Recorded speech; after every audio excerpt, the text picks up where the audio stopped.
el encargado de diseñar los uniformes para las Olimpiadas, se acercó a Regina y le pidió usar el diseño de su vestido para las edecanes, ofreciéndole a cambio ser una de ellas.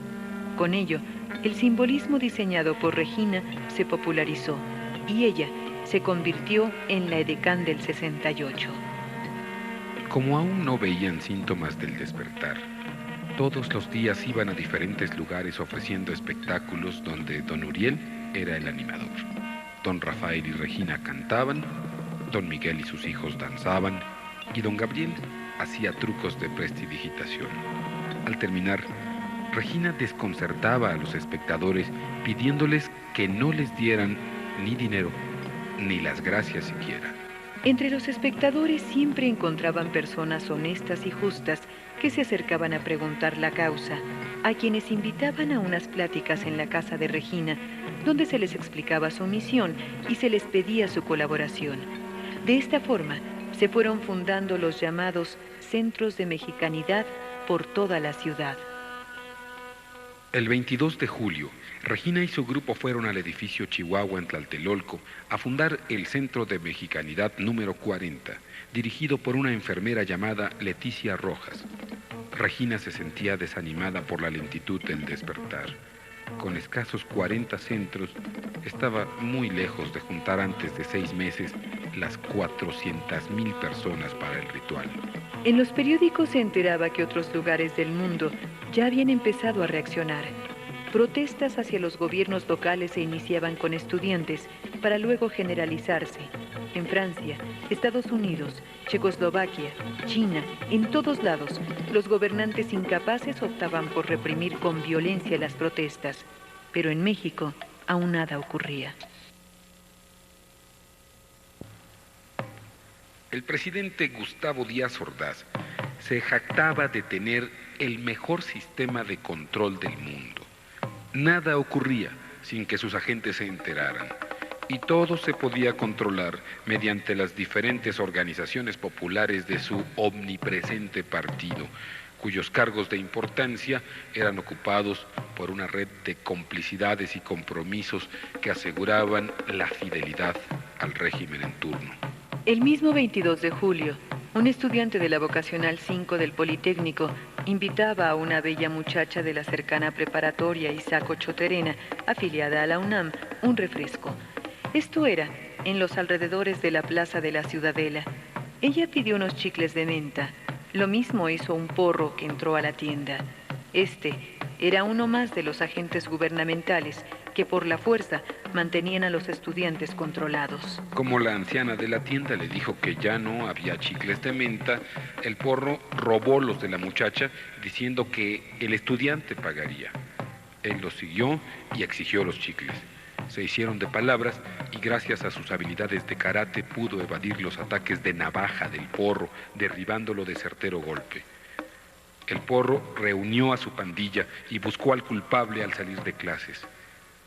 Estaban dándole una paliza cuando los estudiantes despertaron y ayudaron a su compañero, a tal grado que hasta lograron correr a las pandillas de porros y les advirtieron que nunca más se presentaran por la Ciudadela. El ánimo estudiantil estaba exaltado.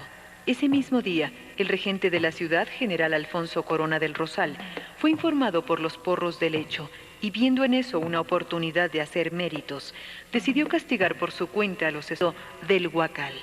Convocó a los jefes de policía y granaderos para que al siguiente día atacaran las escuelas de los estudiantes revoltosos con gases lacrimógenos. Para eso hizo circular la falsa noticia a través de los medios que se había suscitado una pelea entre estudiantes del Politécnico y la universidad, por lo cual las fuerzas del orden debían intervenir. Esto indignó a los estudiantes conocedores de la verdad. El día siguiente llegaron los granaderos y sin previo aviso atacaron la Vocacional 5 con gases lacrimógenos, pero por la corrupción policíaca, las granadas no habían sido recargadas y no funcionaron, produciendo solo ruptura de vidrios e indignación general. En la prepa Isaac Ochoterena tampoco funcionaron las granadas, pero los granaderos habían entrado golpeando indiscriminadamente a estudiantes y maestros, hombres y mujeres, tomando algunos prisioneros. Oleadas de estudiantes politécnicos que ya habían hecho huir a los granaderos de sus escuelas atacaron al otro grupo policíaco con toda clase de armas arrojadizas, desde libros y bancas hasta ladrillos y grabadoras. Los granaderos no pudieron controlar la situación y, abandonando a sus prisioneros, huyeron en los pocos camiones de policía que no habían sido incendiados. Al enterarse de lo ocurrido, Luis Echeverría, secretario de Gobernación, se alegró, pues sabía que esto restaba puntos a su oponente más fuerte por la sucesión presidencial. De inmediato le reportó al presidente, que estaba en Guadalajara, lo ocurrido. Este, enfurecido, habló al regente, ordenándole reportarse ante Echeverría, quien lo citó junto con jefes policíacos y líderes porros. Los incitarían a unírseles para asistir al hemiciclo a Juárez en apoyo del Partido Comunista y luego ir al Zócalo a protestar, lo que separaría a los buenos estudiantes de los revoltosos que buscaban problemas. Al llegar al hemiciclo, alborotarían también a los participantes de esa reunión y de inmediato se desaparecerían para dejar a los policías y granaderos, equipados con nuevas granadas lacrimógenas y equipo antimotines, dar una lección a quienes apestar. El día planeado, todo salió como se programó. El simple grito de ¡Zócalo! ¡Zócalo! Despertaba en los estudiantes conscientes un sentimiento urgente. Cerca de 1000 personas fueron cercadas y golpeadas por los cuerpos policíacos. Algunos lograron huir por la avenida Madero, desierta y oscura, donde los esperaba la última barrera planeada por Echeverría. Una descarga de armas de agentes federales derribó a los primeros. Los demás huyeron por otras calles perseguidos por enardecidos granaderos. Algunos llegaron hasta la preparatoria universitaria de San Ildefonso, donde los policías golpearon a politécnicos y universitarios sin distinguir si eran o no manifestantes. Esto provocó la reacción de los universitarios de todas las escuelas del barrio, que contraatacaron a los granaderos con toda clase de proyectiles y sustancias químicas de sus laboratorios hasta hacerlos huir con un número elevado de bajas. Los estudiantes se adueñaron de la plaza los siguientes días y la universidad se vio involucrada en el conflicto, pero además, esto sirvió para reunir a politécnicos y universitarios en causa común, olvidándose decenios de falsas rencillas manipuladas por el gobierno. Esa noche fueron cremadas las primeras 13 víctimas del movimiento del 68, y tras otros intentos del gobierno por controlar la zona sin éxito, se limitaron a cercar el Zócalo para impedir una manifestación. Los estudiantes se organizaron en comités de huelga que con ayuda de voluntarios repartía volantes con la verdad del problema y que difundían los puntos de un pliego petitorio de exigencias a las autoridades y la frase de alerta: "Pueblo, despierta".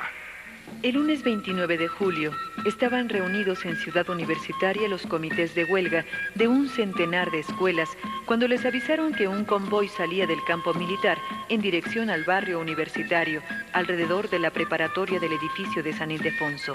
Al llegar, los militares retiraron las barricadas de camiones incendiados y con todo su armamento, apuntando a la escuela Fortaleza, dieron un plazo de 10 minutos para abrir las puertas. Al enterarse del avance militar, la mayoría de los estudiantes se escapó por un edificio vecino, pero en la preparatoria quedó un centenar de ellos, decidido a cuidar de su escuela. Entre ellos se encontraba la enfermera de Tlatelolco. Por primera vez, los muchachos entendieron el profundo y ancestral significado de su escudo. Águila y cóndor abrazan a América Latina y su leyenda reza: "Por mi raza hablará el espíritu". Tras entender esto, se agruparon instintivamente tras la puerta principal esperando el ataque.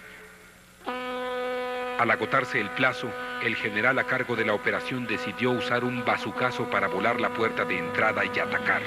Los estudiantes empezaron a entonar el himno nacional cuando el tremendo disparo destrozó la puerta, dispersando con ella sus deshechos cuerpos en todas direcciones.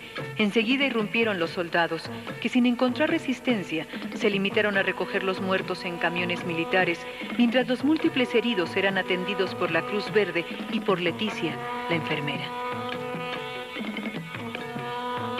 Regina intuyó que los primeros signos del despertar habían iniciado, lo que confirmó cuando recibió de Leticia la narración de los hechos. Después, por la televisión se enteraron de la reacción del rector de la UNAM, que protestó por la violación de la autonomía universitaria. El doctor Javier Barros Sierra, una brillante y respetada personalidad del país, temido por los funcionarios gubernamentales por su honestidad y eficiencia. Lo primero que hizo fue movilizar a los abogados de la universidad para liberar a los estudiantes detenidos y luego anunció una reunión en la explanada de la ciudad universitaria para el 30 de julio. El día indicado, el rector llegó a sus oficinas y al contemplar el mural que resumía los años importantes de la historia de México, a los que su autor Siqueiros agregó una interrogación final, comprendió que 1968 iba a ser el año destinado a ocupar ese espacio. Justo a las 12 del día, se dirigió a la asta bandera e izó a media asta nuestro emblema patrio declarando: hoy es un día de luto para la autonomía universitaria amenazada. Todos manifestamos una profunda pena por los acontecimientos, pues esta autonomía no es algo abstracto, sino un ejercicio responsable que debe ser respetado. ¡Viva la UNAM! ¡Viva la autonomía! Al finalizar, todos cantaron el himno nacional conscientes de la trascendencia del acto y Radio Universidad, la única estación no controlada por el gobierno, difundió el anuncio del rector de una marcha de protesta para el día siguiente, que iría de la ciudad universitaria al Zócalo. La noticia corrió como pólvora por todo el país. Al negarse el rector a suspender la manifestación, el presidente dio órdenes al ejército de preparar una emboscada para aniquilar a los revoltosos en las inmediaciones del parque hundido sobre la avenida de los Insurgentes. Esto fue notado por muchos vecinos que avisaron al rector, por lo cual decidió modificar el plan y consiguió el apoyo de los estudiantes de medicina que harían una valla de uniformes blancos en la calle de Félix Cuevas para desviar a los manifestantes y tras un mitin volver a la ciudad universitaria. Más de 200,000 personas se habían dado cita en la explanada principal. Regina y sus grupos de mexicanidad también esperaban en las afueras de CEU para incorporarse a la marcha. A las 4:30 en punto, el rector y sus allegados iniciaron la marcha. Inmediatamente tras él se incorporó Regina con su grupo y don Rafael Noticones, quienes armados de palos fueron a atacar a la valla de estudiantes médicos tratando que los manifestantes cayeran en la trampa. Los muchachos resistieron y al llegar los primeros contingentes, los halcones desistieron y se incorporaron a la marcha tratando de alborotar y guiar a las víctimas por la avenida de Coyoacán hacia el matadero. El rector notó la maniobra y desesperado volteó hacia atrás. Entonces notó la presencia del ordenado grupo dirigido por Regina, a quien pidió su ayuda para organizar otra barrera en la avenida Coyoacán.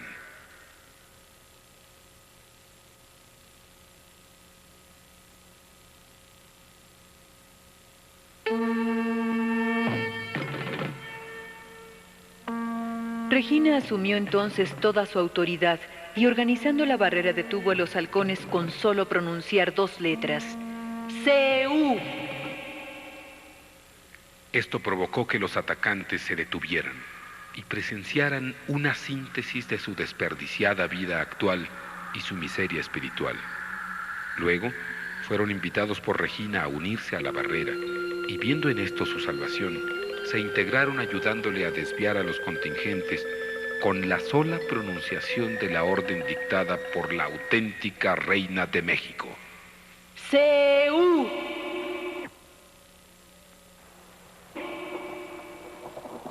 En ese momento se inició una tormenta de intensidad sin precedentes que bañó a todos los manifestantes y al mismo tiempo a toda la ciudad y el país. El agua de los cielos los purificaría para cumplir el ritual. En lugar de lanzarse tras sus víctimas, se retiraron de la zona hacia sus cuarteles. Al pasar el último manifestante, Regina consideró que había llegado el momento de actuar y uniéndose con su grupo al final de la marcha, comenzó a gritar: ¡Pueblo, despierta! ¡Pueblo, despierta!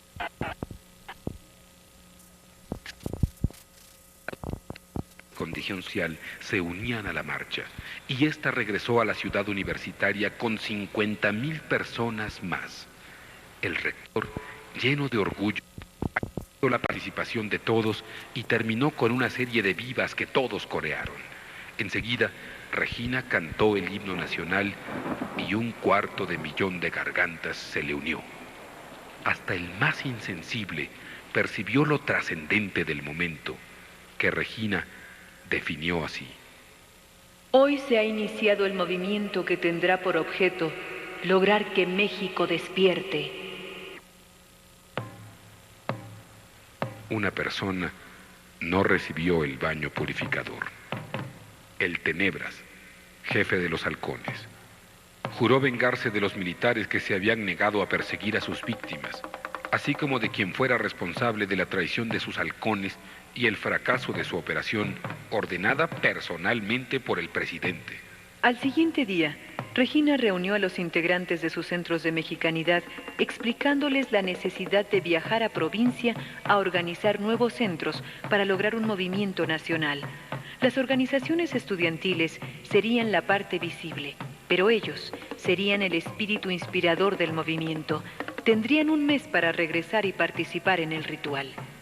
A Regina le preocupaba el ejército y pidió a don Rafael que organizara una reunión con sus conocidos entre los generales y coroneles.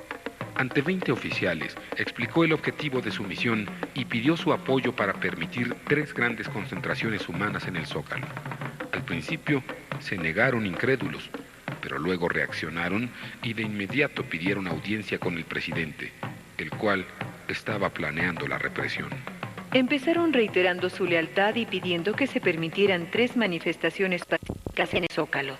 El presidente, sospechando un golpe militar, tuvo que acceder mientras encontraba los hilos secretos del complot. Regina no descansaba. En todos lados se le veía pidiendo apoyo para el movimiento y despertando dormidas conciencias. Un día se dirigió al Politécnico para pedir a los dirigentes del comité de huelga un camión en que movilizar a su grupo. Ahí se estaba realizando una asamblea conjunta de estudiantes y padres de familia. Lograremos. ¿Cuál es su respuesta? El mismo padre, transformado, organizó los comités de apoyo y Regina obtuvo su camión. El lunes 5 de agosto se celebró una asamblea en el Politécnico con representantes de instituciones de todo el país, donde se creó el Consejo Nacional de Huelga. Luego, 300,000 personas marcharon desde la unidad profesional de Zacatenco hasta el casco de Santo Tomás. Regina y su grupo apenas pudieron controlar a los manifestantes que deseaban lanzarse ese mismo día hasta el Zócalo. El martes 13 de agosto se reunió en Santo Tomás una multitud de estudiantes, obreros y campesinos provenientes de todo el país y partieron a las 5 de la tarde hacia el Zócalo. Ahí, ante 400,000 personas, se realizó un mitin que casi desemboca en un ataque a Palacio Nacional, de no ser por un grupo de personas que empezó a cantar "La ruta sagrada debemos seguir, el bosque, Reforma, la gran catedral". Así se calmaron y encauzaron las energías hacia un fin más elevado. Y el Consejo Nacional de Huelga anunció una manifestación que iría del bosque de Chapultepec al Zócalo y se realizaría el martes 27 de agosto. El pueblo recibió la noticia con entusiasmo. Regina y su grupo se preparaban intensamente para realizar la primera parte del ritual, pues confiaban en reunir más de 400,000 personas en esa fecha. La explanada del Museo de Antropología fue el sitio de reunión de cerca de 500,000 de manifestantes provenientes de todo el país y todas las clases sociales. A diferencia de otras veces, el ambiente era grave y solemne, como preludio de un ritual sagrado. Regina y los guardianes, después de retirarse a orar, se purificaron en los baños sagrados del bosque y fueron con el sargento para obtener su permiso de cruzar la puerta invisible e iniciar la ruta sagrada. Se los otorgó y solemnemente recorrieron la primera parte hasta la estatua de Tlaloc, donde les esperaban los integrantes de los centros de mexicanidad en respetuoso silencio. A las 5 de la tarde, la multitud empezó a moverse en su ruta hacia el Zócalo. Sincronizaron sus pasos en el único y vigoroso andar que los convirtió en un verdadero ente colectivo. El último tramo se recorrió en forma concentrada y reverente. Los manifestantes eran conscientes de la importancia histórica de aquel momento y habían logrado encontrar por sí mismos la trayectoria exacta de la línea de energía. Al llegar, Regina exclamó: El Zócalo está limpio. Toda la basura acumulada en siglos de abandono ha desaparecido y ya es un altar. Se dirigió a Catedral y pidieron permiso para iluminarla. Subieron luego al campanario donde los 4 guardianes se arrodillaron en los puntos cardinales y Regina comenzó a tañer la campana.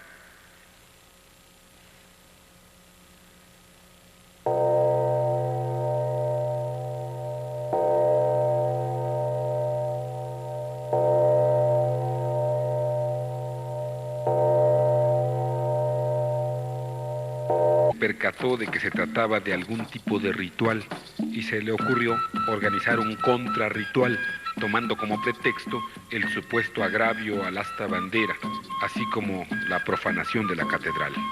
Ordenó acarrear a los burócratas de la capital y estados vecinos a su ritual, pero cuando todo estaba listo para televisarse, los empleados públicos, dándose por primera vez cuenta de su verdadera función, empezaron a balar como una enorme manada de borregos. Lo hacían cada vez con más insistencia, hasta que enfurecido, el presidente ordenó al ejército desalojarlos. Muchos burócratas quedaron tendidos en el zócalo con graves heridas, mientras otros huían perseguidos por los soldados. Sobre estos últimos caía toda clase de objetos arrojados desde los edificios vecinos, a lo que el ejército contestó con disparos, hasta que quedó como único dueño de la plaza. Más furioso aún por los acontecimientos, el presidente se prometió averiguar qué características tendría la tercera manifestación para frustrarla, pues una cosa era permitir 3 mítines en el Zócalo y otra, cruzar las manos y dejar que se le escapara el control del país. Mientras tanto, Regina explicaba a los 4 guardianes las condiciones que debía reunir la próxima manifestación. Un mínimo de 396,000 personas, más ellos, recorrerían la ruta sagrada de nuevo. Pero esto debía lograrse en el más perfecto silencio. Una sola palabra dicha por un asistente arruinaría la segunda parte del ritual. Los guardianes se miraron azorados, pues creían imposible lograrlo. Regina fingió abandonarlos por su incredulidad, pero reaccionaron y de inmediato reunieron a los integrantes de los centros de mexicanidad para informarlos e intensificar la difusión del movimiento y la preparación de lo que todavía hoy se recuerda como la Marcha del Silencio, el 13 de septiembre. El día del informe, el presidente vituperó al movimiento ante el aplauso de la concurrencia y, enterado del silencio que debería imperar en la próxima manifestación, ordenó provocar a los manifestantes para que insultaran al gobierno o hicieran cualquier exclamación que rompiera el ritual. Regina, a su vez, recomendó usar cinta adhesiva o vendas sobre la boca, y a los pocos días, todas las tiendas y fábricas habían agotado su existencia de esos productos. Conviene adelantar que los alborotadores no lograron su propósito y se concentraron en Reforma para agredir a los manifestantes. De nuevo, Regina hizo uso de sus poderes y con el simple pero enérgico gesto de la V de la victoria, repitió en los desconcertados agentes el incorporó en su gran mayoría a la silenciosa marcha.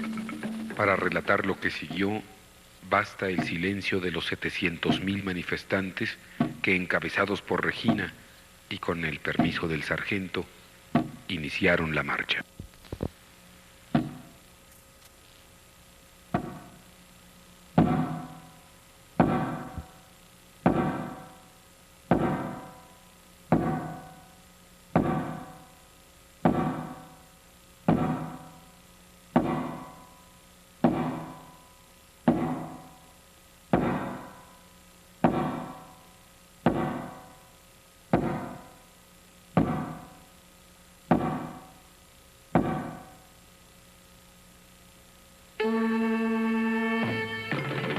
Las condiciones requeridas para el ritual se habían cumplido. Regina transformada en la suprema sacerdotisa de la nación, pronunció 3 veces el verdadero nombre sagrado del país.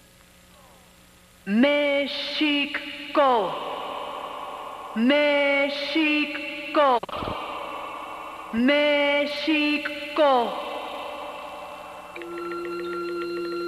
Un estremecimiento de júbilo sacudió a la multitud y 700,000 gargantas entonaron el himno.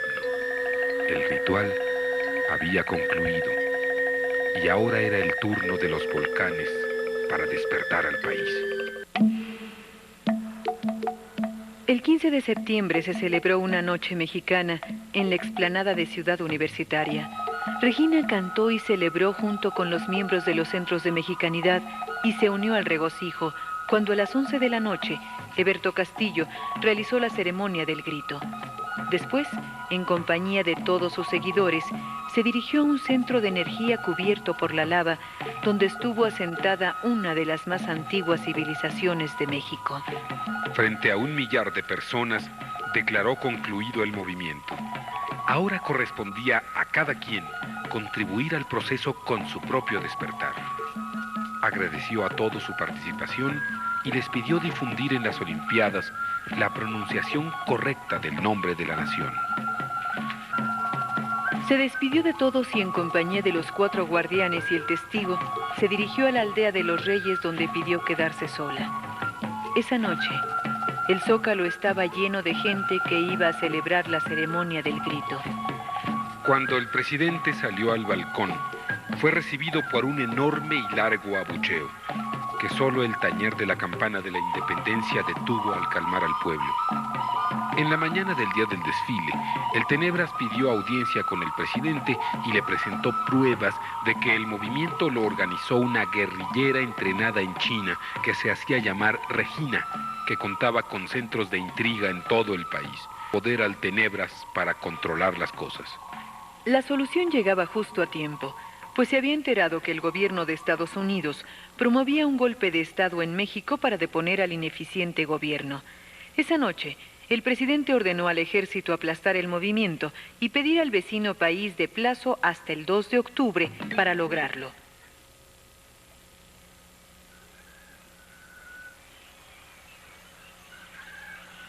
Cuando Regina despertó el 16 de septiembre en su solitaria casa de los Reyes, envió mentalmente un saludo al Popocatépetl.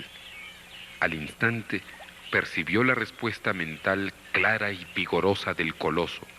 Se encontraba perfectamente despierto y listo para actuar. Enseguida, envió su saludo telepático al Iztaccíhuatl, pero no recibió respuesta alguna, ni aún volviéndolo a intentar. La mujer dormida hacía honor a su nombre. El ritual no había tenido éxito. Abrumada por su fracaso, Regina cayó desmayada.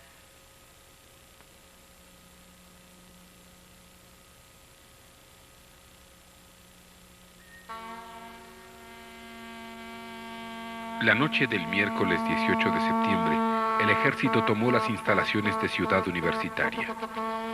Negras tinieblas imperaban en los recintos de la más antigua universidad del continente. El 23 de septiembre, un grupo de policías fuertemente armado trató de tomar las unidades del Politécnico sin lograr vencer la resistencia. Al día siguiente fue el turno del ejército.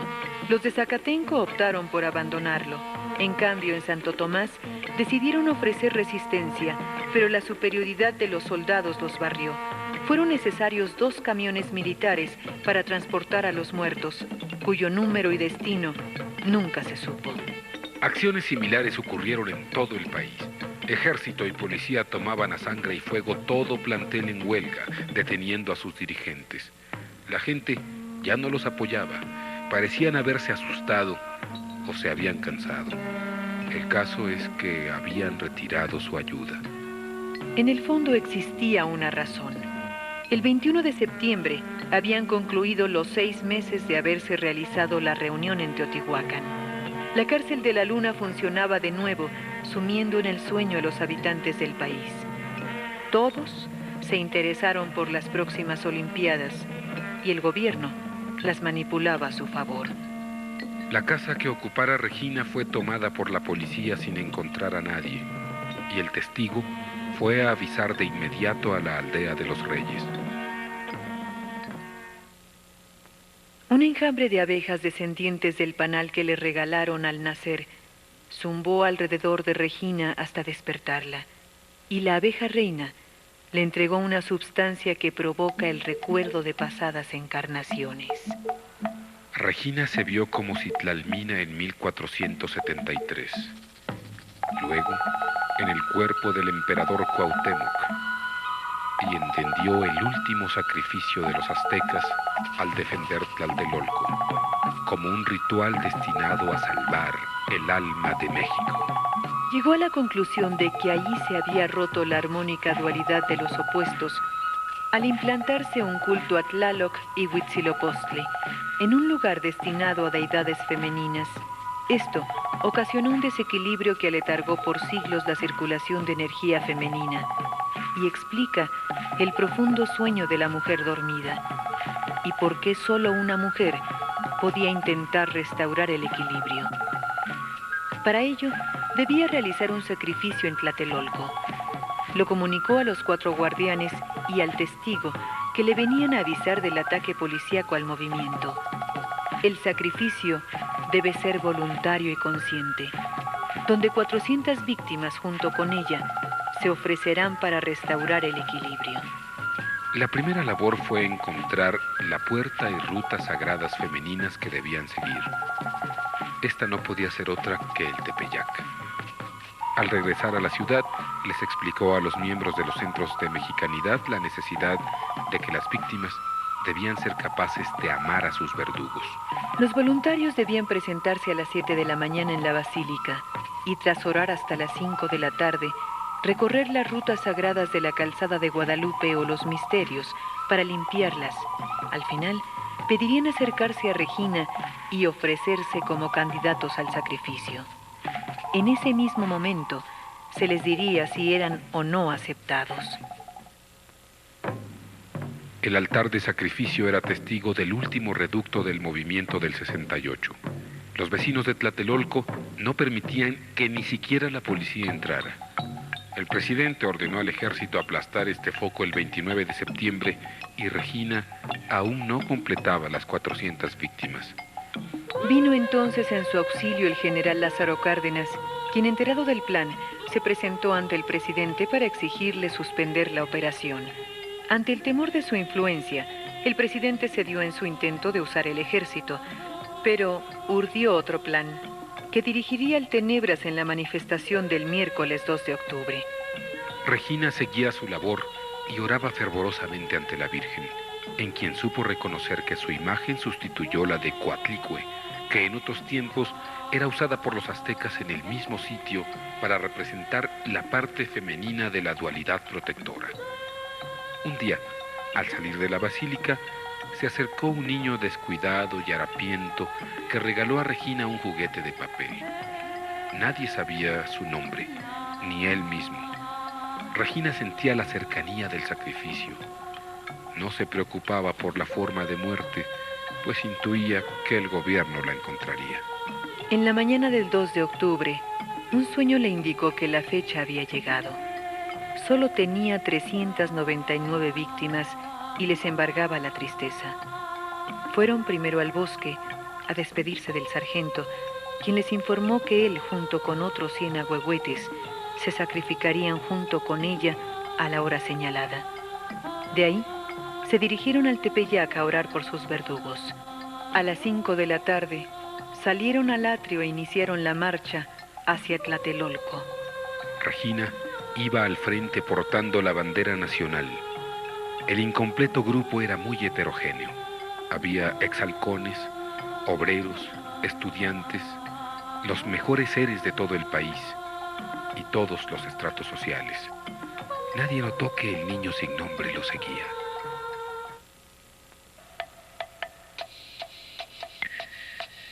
Poco después de las 6 de la tarde llegaron a la Plaza de las Tres Culturas, donde unas 10,000 personas terminaban el mitin iniciado a las 5. Se colocaron en torno a un pequeño altar prehispánico situado entre el edificio Chihuahua y el templo católico. Regina y los 4 auténticos mexicanos subieron a él. Desde su helicóptero, el Tenebras observó la llegada del grupo y lanzó la resplandeciente luz de bengala que indicaba el inicio de su plan.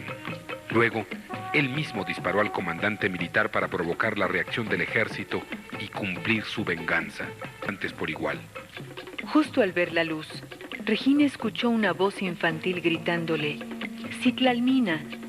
Era el niño sin nombre en quien reconoció a la reencarnación de Tecpatl, el genial artista azteca, autor de conocidas esculturas, quien venía a completar los 400 mártires. El ritual no sería en vano. Regina ondeó su bandera pronunciando el nombre de la nación, cuando desde el helicóptero una ráfaga de fuego cegaba su vida. Toda la plaza y las víctimas, tanto del ejército como de los agentes del Tenebra, se multiplicaron rápidamente. Tras una hora de infierno, los manifestantes que no habían sido muertos o heridos fueron hechos prisioneros. El testigo quedó rodeado de los cadáveres sangrantes de los mártires, pero inexplicablemente había quedado con vida y sin ser herido. El Tenebras bajó de su helicóptero y se acercó al altar con la intención de rematar a los guerrilleros y patear el rostro de la edecán, de quien juró vengarse y que yacía envuelta en la bandera con los ojos abiertos. Al mirarlos, el Tenebra sintió un torrente de compasión y afecto.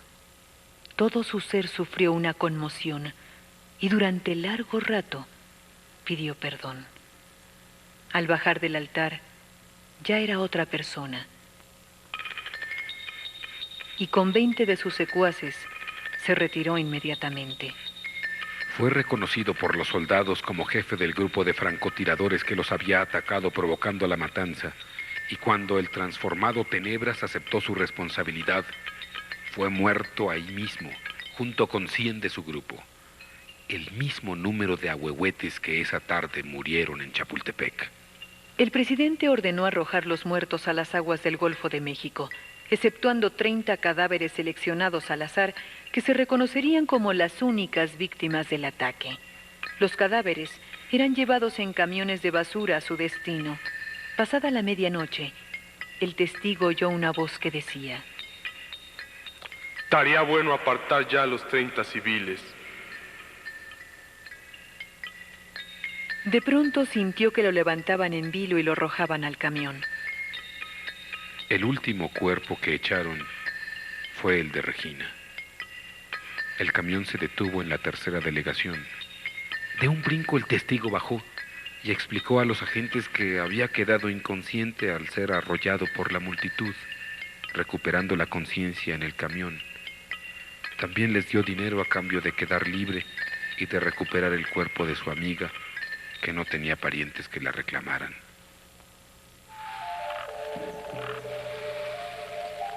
Era un día nublado y triste cuando el testigo rentó una carroza fúnebre para llevar el cadáver de Regina a la aldea de los Reyes. Al llegar, los vecinos cavaron una tumba, pero el capitán de unos danzantes concheros que conocieron a Regina convenció al testigo de llevar su cuerpo en secreto a una caverna del Iztaccíhuatl. Durante la noche, se encaminaron por las faldas de la montaña hasta la estrecha puerta del pasadizo que llevaba a la oculta habitación de roca. Depositaron el cuerpo de Regina y lo cubrieron de flores. Al día siguiente, el testigo captó el claro mensaje de ambos volcanes plenamente despiertos. El sacrificio no había sido en vano. Al regresar a la ciudad, un grupo de brigadistas lo reconocieron como del grupo del edecán. Le preguntaron por Tlatelolco y la noche nada sería lo mismo.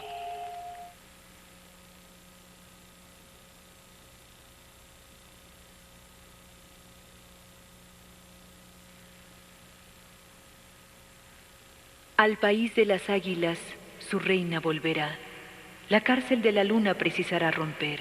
Guardianes de otros tiempos a su lado vendrán y Antes la verán avanzar, y el único despierto su ayuda pedirá. los peores y mejores por ella se unirán, y el agua de los cielos a todos limpiará. A toques del pasado el presente se oirá, mas solo en el silencio su voz se escuchará. y en caso de sordera, un sacrificio habrá cuya luz por milenios la ruta alumbrará.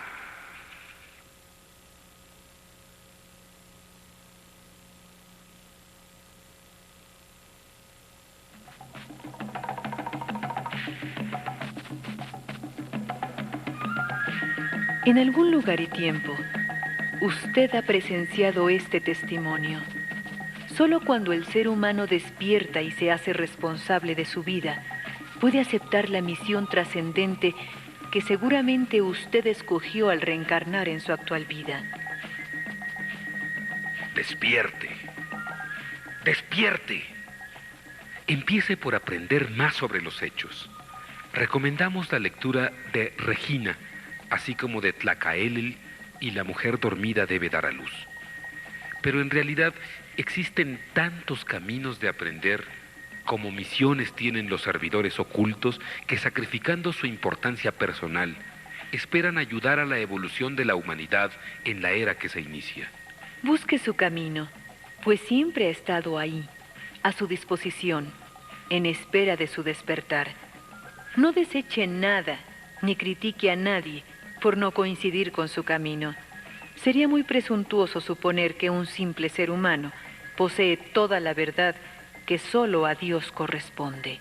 Algo muy importante es no dejar sus conocimientos para uso exclusivo de su mente. Fuimos puestos aquí para servir a todo el mundo y ayudar en la misión divina de superación. Para terminar, copiaremos la frase final del libro La mujer dormida debe dar a luz. Sean estas mis últimas palabras. Confío en tu amor.